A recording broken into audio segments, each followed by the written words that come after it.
Yes. Let me tell you something about road rage, Kimmy. So my husband and I, weirdly, 3 different times, he's also an educator and a coach, 3 different schools in 3 different parts of the country, we worked at the same school. Sounds crazy, but that's what happened because we always worked at Catholic schools and we worked in very different departments. And so it was never a problem. So we rode to work together for many years.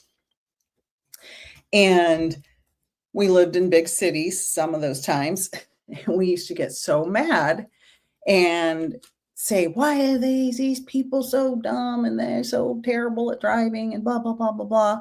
And now, one day, I heard this somewhere along the way in one of my, I don't know where, but I thought, what if we think, oh, they want to be in first place. So every time somebody drives like an idiot and passes us or cuts us off, we give them a blue ribbon so they can be in first place. So when you're on a crowded highway or in a crowded city and everybody's weaving, you got the one guy who's always weaving in and out and you're like, you can't go anywhere. There's like 6 lanes of traffic and you're weaving in and out. You're not going to go anywhere. So instead of being so mad at them, because it is very aggravating, we just were like, oh, I'm going to give him a first place ribbon. He won the race today. And that way it keeps us from getting very upset. And also, what if that person's having a bad day too?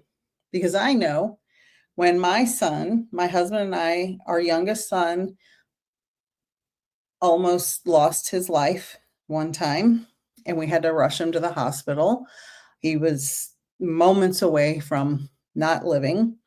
And we were going 90 to 100 all the way to the hospital, passing people, weaving in and out. And whenever I see somebody doing that, I think, well, what if they're in the situation I was in?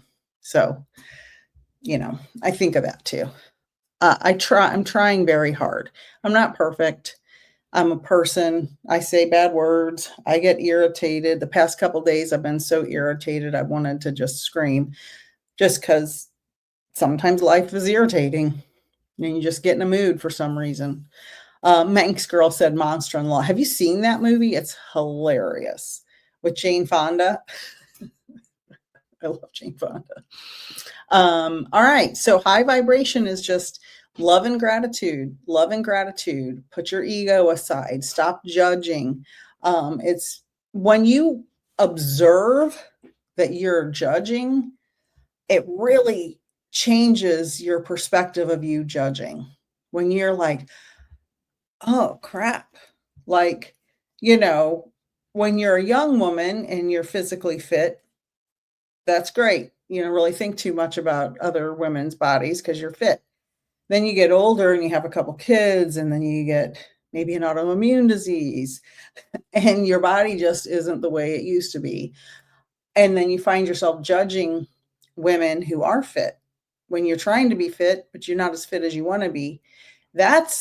And when you say, oh, I'm judging them because I want to be more fit, even though I'm doing everything I can. So it's all about noticing your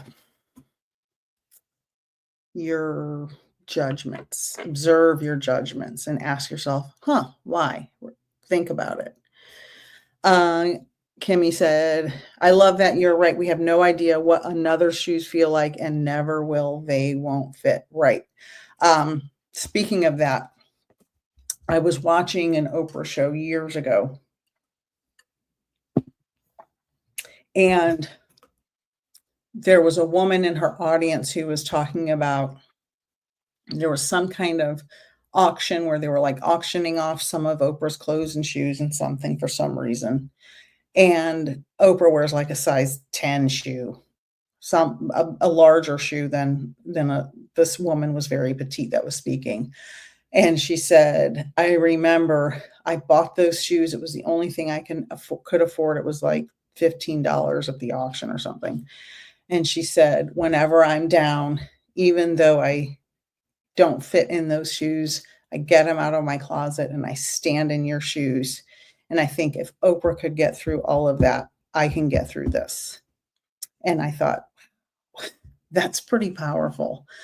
So we don't know.